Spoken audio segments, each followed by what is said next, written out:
welcome to Biology Made Easy.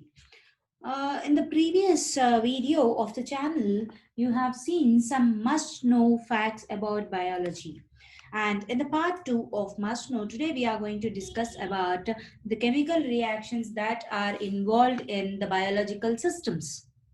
So, what are these biological systems? What are the chemical reactions? Every one of you studying in 11th and 12th standards might probably know what are the different subcellular components. Maybe the lipids, maybe the proteins, maybe the water, or any other sort of chemical or the element that is present in the cell. It undergoes certain combination and fission reactions with the other chemical elements. Right. So, of course, we are not going to discuss about each and every chemical reaction in detail, but only the list of the chemical reactions that are taking place. So, all the chemical reactions that you have learned in your 11th and 12th standard, we are all penning up those here, and you need not refer voluminous books to understand all these chemical reactions. So, whenever we say any particular chemical reaction, the word that first comes to our mind is the metabolism. It is the metabolism.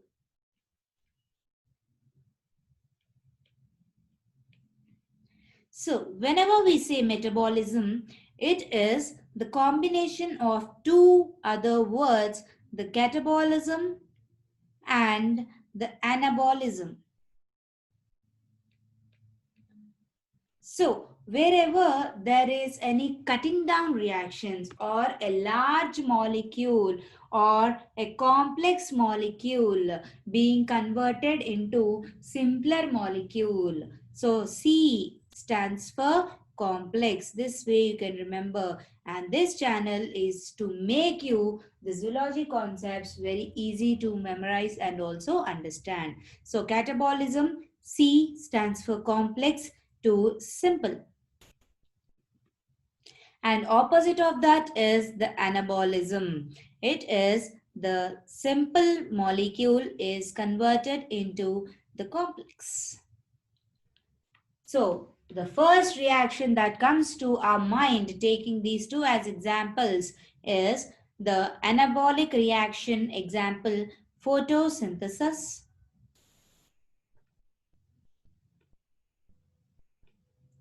Whereas example of catabolism or catabolic reaction is the respiration. So whenever we are saying photosynthesis and respiration, you can just remember one word here. The end products of photosynthesis will be the raw material for respiration. So let us start writing our chemical reactions in the living biological systems. The first one, without any delay, we would be writing the photosynthetic equation. So the 6 moles of carbon dioxide in the presence of 12 moles of water in the presence of the sunlight and chlorophyll will form one molecule of the glucose. C6H12O6 stands for glucose. Along with it, 6 moles of oxygen and 6 moles of water. So both of these, of course, water will be evaporated out in the form of water vapor and oxygen will be sent out in a gaseous form, and the same oxygen is the one which the animals are actually taking in as a part of their breathing. Now the second reaction is the respiration. Of course, the respiration reactions are quite different in each organism. Depending on the presence or absence of the oxygen availability, the respiration would differ in different organisms. So now we'll consider the first case under respiration is respiration in the presence of oxygen. Here we are not explaining what is the type of respiration called and all that we will be seeing in the chapter. Here we will write only the equations. So presence of oxygen, the first equation is the glucose C6H12O6 in the presence of 6O2 will be converted into carbon dioxide and water. So here the end product of photosynthesis is the raw material of the photo respiration. Along with this, certain amount of energy is also released, which is about 36 to 38 ATP. So ATP is the unit to calculate the energy. Next, in the absence of oxygen, respiration in the absence of oxygen. So C6H12O6 in the absence of oxygen. What happens? So we need not write the 6O2. It will be converted into 2C2H5OH plus carbon dioxide. So this compound here is called as ethanol or ethyl alcohol, and this is usually observed in microorganisms. And the third case of respiration is insufficient oxygen.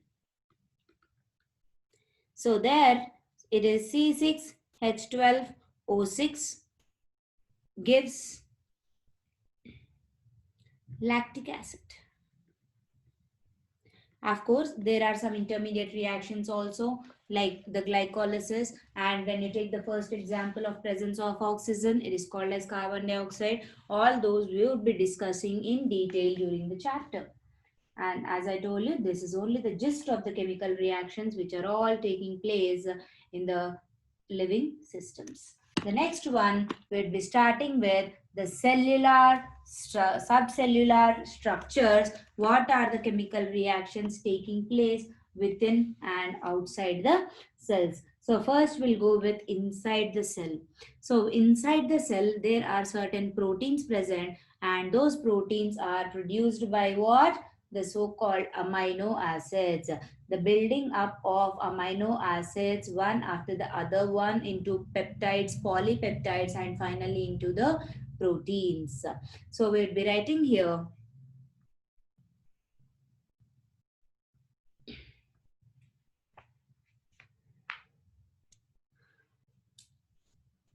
amino acids, group of amino acids. When we say here, they form peptides, and peptides form polypeptides, and finally these polypeptides would result in the formation of very long chain structures called as the proteins. Of course, this is within the cell itself. Now, let us see some other chemical reactions. We all know about genetic material, DNA and RNA. How are they formed? So let us see their chemical reactions or their combination reactions now. So one nitrogen base combined with a pentose sugar. Nitrogen base combined with a pentose sugar, it forms nucleoside. Nucleoside. And nitrogen base combined with pentose sugar and a phosphate.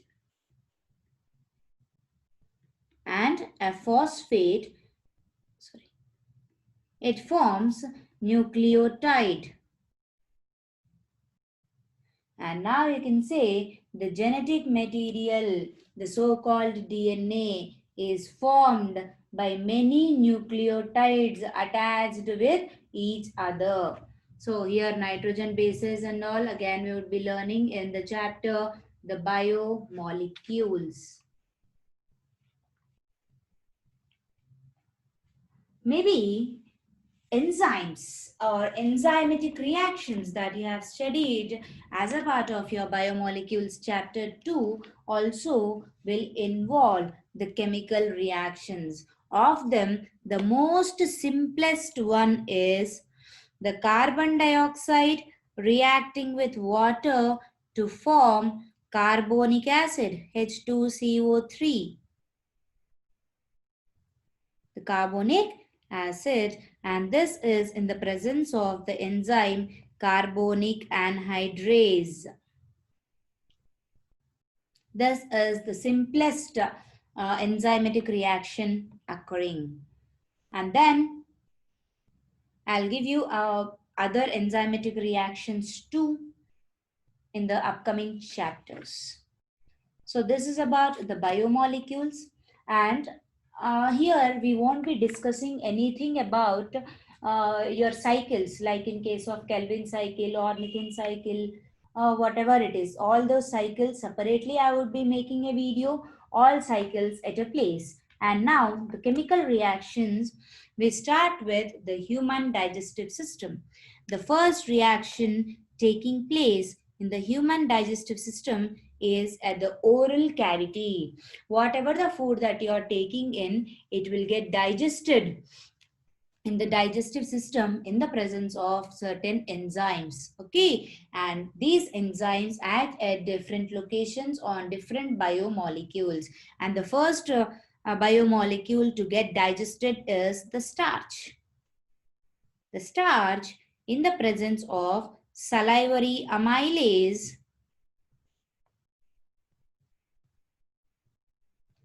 and the pH of salivary amylase, otherwise called as the ptyalin, is 6.8, and it leads to the formation of the simplest molecule called as the maltose. Along with it, the isomaltose. Of course, the structural arrangement of molecules is different here. Along with it, alpha dextrins are also produced in the buccal cavity, or I can also write here it is in the oral cavity. And once the food is partially digested here in the buccal cavity, the food then enters into the stomach, passing through the pharynx and esophagus. And in the stomach, there are inactive enzymes. Example, pepsinogen is an inactive enzyme which in the presence of hydrochloric acid, where the pH is about 1.5 to 2.5, very high acidic medium is present. And this inactive pepsinogen in the presence of HCl will be converted into pepsin, the active form of proteolytic enzyme, and this pepsin is a proteolytic enzyme.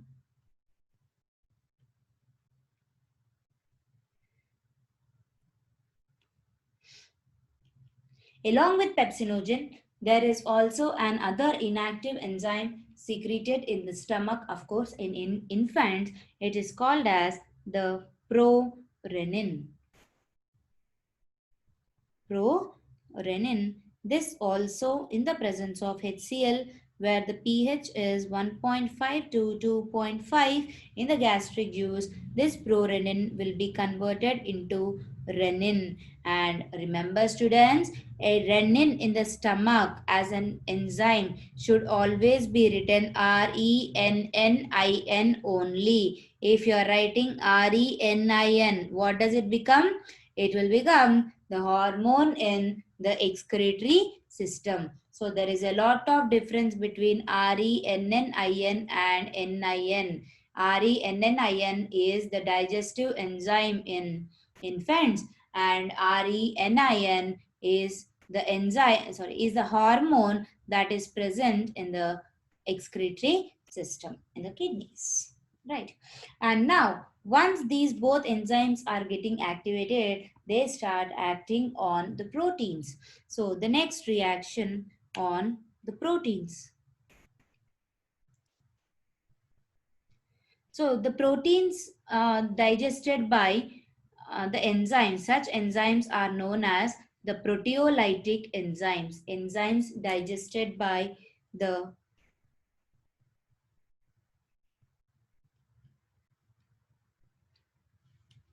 proteins are digested by proteolytic enzymes. For example, let us consider it is pepsin, and this proteins in the presence of pepsin, of course the pH will be again 1.5 to 2.5 only.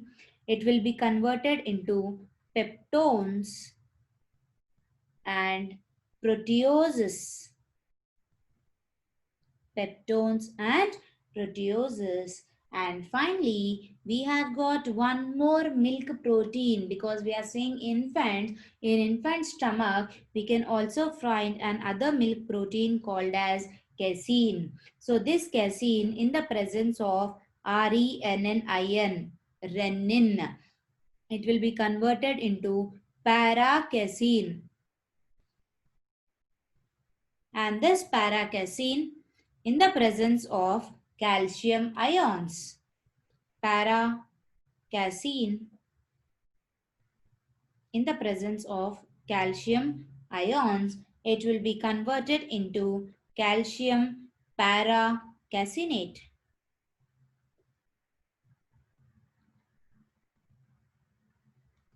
And this gives an appearance of a curd. So this enzyme renin is also called as the milk curdling enzyme. Milk curdling enzyme. And the finally formed calcium paracasinate in the presence of pepsin again, it will be converted into the simpler units known as the peptones. So these are all the reactions that are taking place within the stomach.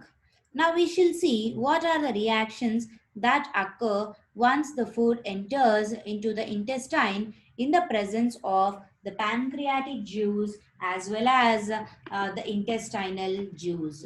Now from the stomach the food will enter further into the small intestine, and in the small intestine the pancreas will secrete pancreatic juice, and that pancreatic juice contains different types of enzymes, and let us see what are they.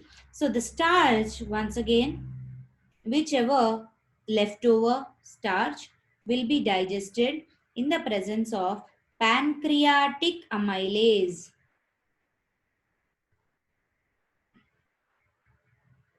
into maltose, isomaltose,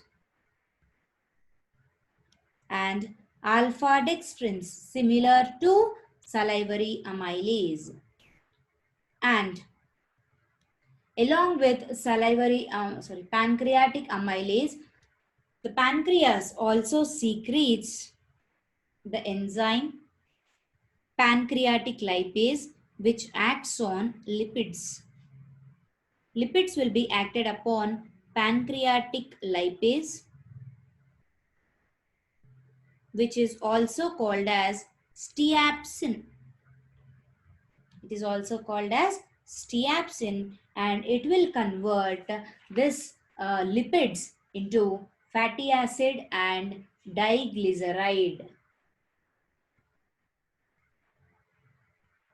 Fatty acid and diglyceride. And again, in the presence of pancreatic lipase itself, the diglyceride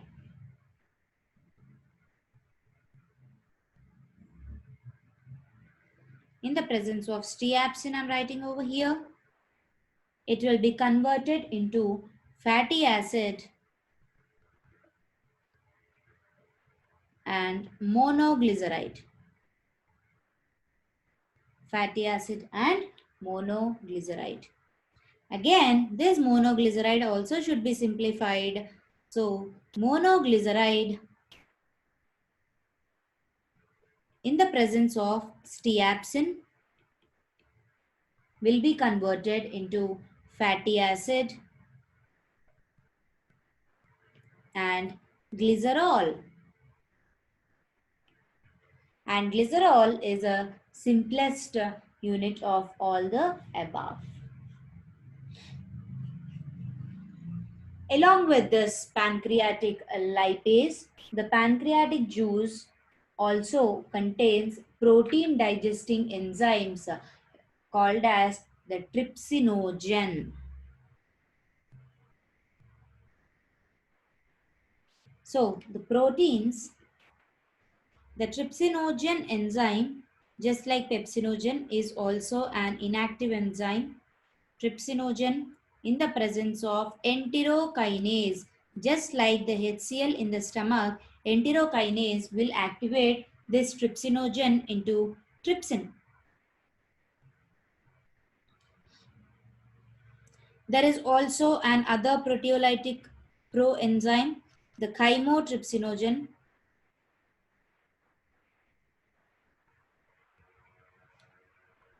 In the presence of trypsin, this activated trypsin can also activate another proenzyme chymotrypsinogen into chymotrypsin.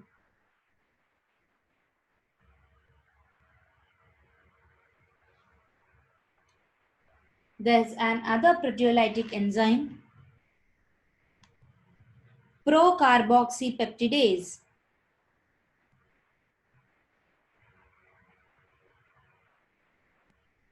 which in the presence of trypsin is converted into carboxypeptidase.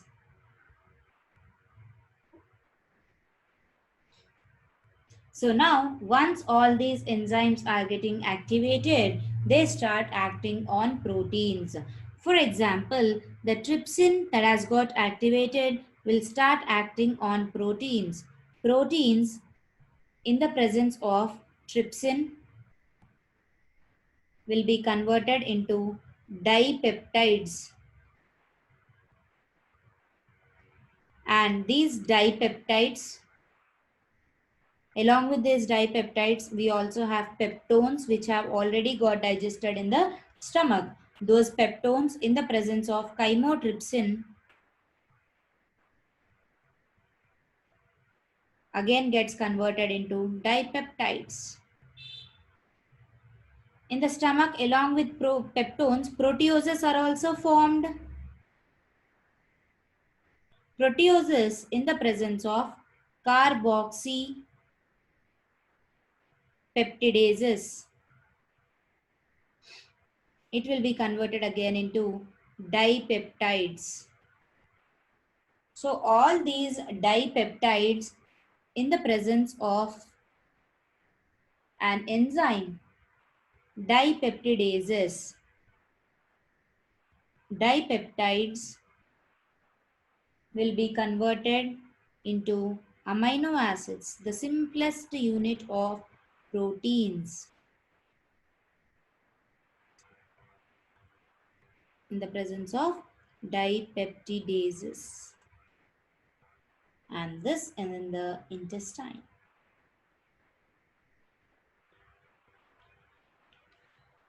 But the secretion of these dipeptidases is again initiated by another enzyme called as the elastin, that we would be discussing in digestion chapter once again anyways. So pancreatic juice not only secretes the starch digesting enzymes, protein digesting enzymes or fat digesting enzymes, but they also will secrete two types of nucleases. Pancreatic juice also contains nucleases. So they digest DNA to DNA in the presence of DNAs into deoxyribonucleotides,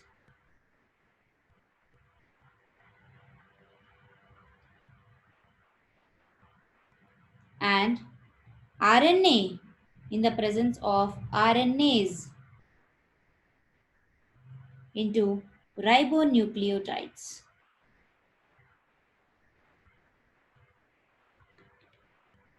And these nucleotides again in the presence of intestinal juice. Both of these in the presence of pancreatic juice.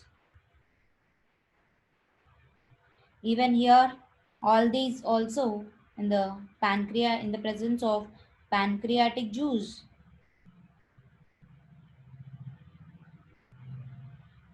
These are protein digesting in the pancreatic juice,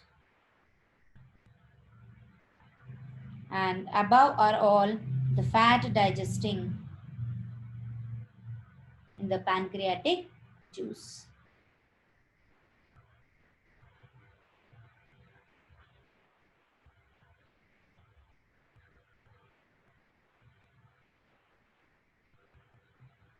Right.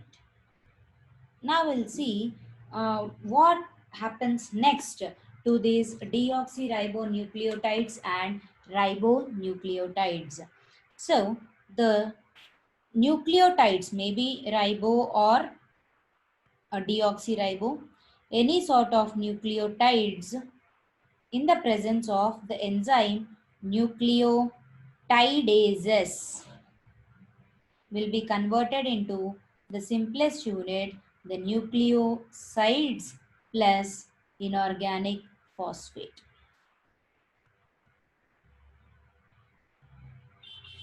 And this nucleoside again will be broken down in the presence of the enzyme nucleosidases into nitrogen bases, along with that a pentose sugar.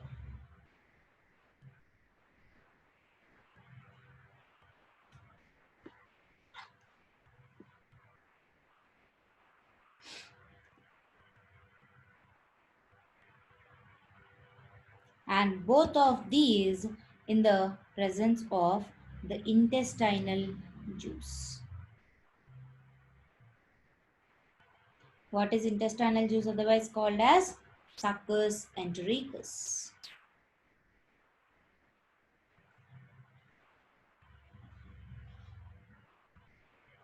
And the final digestion of the carbohydrates in the presence of intestinal juice is as follows. The maltose, which is produced in the oral cavity and also in the presence of pancreatic juice in the duodenum, this maltose in the presence of the enzyme maltase will be converted into glucose plus glucose. That means one single unit of maltose, if broken down, it produces 2 glucose units. And next, isomaltose is also there, right? So isomaltose in the presence of the enzyme isomaltase will be converted into again the 2 units of glucose.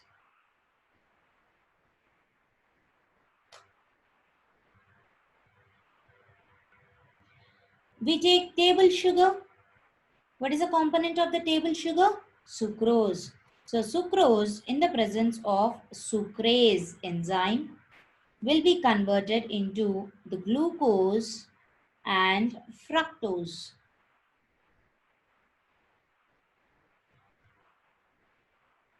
We have milk sugar, the lactose in the presence of lactase. It will be converted into glucose and galactose. And there are also the other component alpha dextrins. These alpha dextrins in the presence of the enzyme alpha dextrinase, it will be converted into glucose. So this is all the final digestion of nutrients that is taking place within the human digestive system. And when it comes to the other reactions and cycles, there will be a separate video done on Kelvin cycle, Krebs cycle, glycolysis, electron transport chain, and any such sort of all the cycles will be under one video. And thank you all for watching. Tomorrow, in the next video, we will be discussing about the must know biology part 3. Thank you all.